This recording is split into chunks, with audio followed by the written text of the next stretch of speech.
এইটো আমাৰ এটা ব্যক্তিগত চ'ৰ্চ আছিল। এইটো চ'ৰ্চ আমি যোৱাকালি ইভিনিঙৰ পৰাই আমাৰ চ'ৰ্চ আছিল আৰু সেই চ'ৰ্চৰ ভিত্তিতে আজি পুৱাৰ ভাগত আমগুৰি বাগানৰ মাজেৰে আহি থকাৰ অৱস্থাত আমাৰ সহকৰ্মীসকলে মানুহ আৰু বাঘৰ ছাল হাৰ্ডি আদি জব্দ কৰিবলৈ সক্ষম হয়।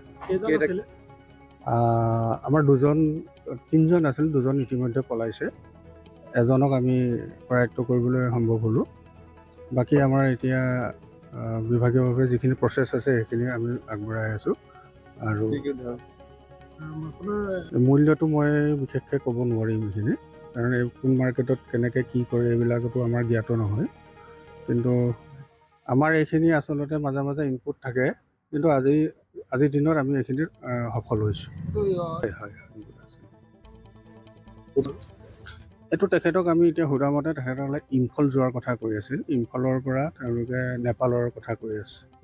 বেছি ভালকৈ আমি ইণ্টাৰভিউশ্যন কৰাৰ পিছতহে প্ৰকৃত কাহিনীখিনি আৰু আমি ভালদৰে জানিব পাৰোঁ। সম্ভাৱনা আছে।